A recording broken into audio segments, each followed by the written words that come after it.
सब मार्केट के big data में आपने क्या रीड किया है? देखिए, मार्केट के बड़े डेटा में 24,535 ये जो लेवल था शुक्रवार का लो, ये एक महीने के लोएस्ट लेवल पर निफ्टी को लेकर आया है।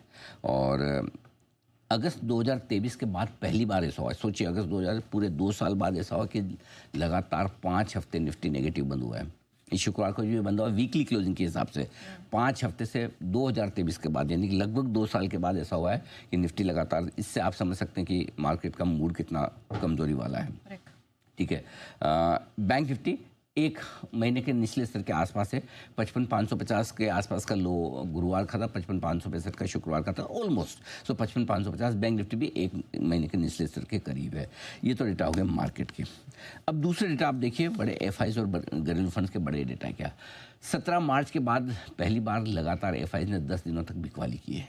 17 मार्च से कर रहे थे, अभी ये दूसरा घरेलू फंड लगातार 20वें दिन खरीदारी करते हुए दिख रहे हैं। और 5 फरवरी के बाद ऐसा हुआ है, पहली बार 5 फरवरी से उन्होंने शुरुआत की थी 20 दिन लगातार खरीदारी करने की। अब वापस से लगातार 20 दिन खरीदारी का आंकड़ा आया है।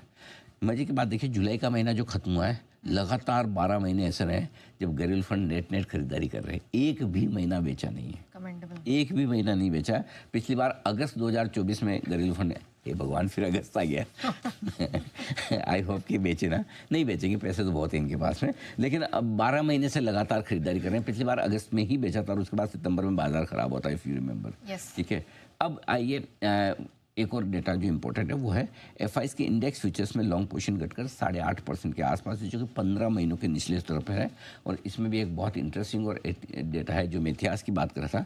2 डेटा, एक हमने 24,450 की बात की और एक एफआईज इतिहास दोहराएंगे क्या, तो उसको मैं थोड़ा आगे आपको बताने वाला हूँ। उससे पहले एक बार बिग डेटा बता दूँ ताकि फिर आपके लिए एकदम बेस्ट तैयार हो जाए कि आपको विश्लेषण कैसे करना है।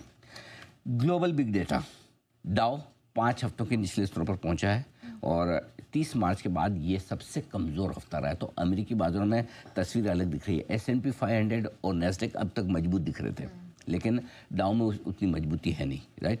मतलब इस फाइनेंशियल ईयर का सबसे खराब हफ्ता रहा है डाउ के लिए। नेस्डेक और S&P 500 में 21 अप्रैल के बाद की इंट्राडे की सबसे बड़ी गिरावट हुई है। शुक्रवार को गिरे हैं। 550 पॉइंट नेस्डेक घटना, 2% के आसपास की गिरावट है नेस्डेक में और आपके S&P 500 में। डॉलर इंडेक्स 6 दिन से बढ़ रहा था, ब्रेक लगाए, अब तेजी उसकी रुकी है। और बॉन्ड यील्ड अमेरिका की 3 महीनों के निचले स्तरों पर आई घटकर एकदम, जो बढ़ रही थी 4.5% के आसपास पहुंचती थी, धड़ से गिरकर अब 4.25% के आसपास आई।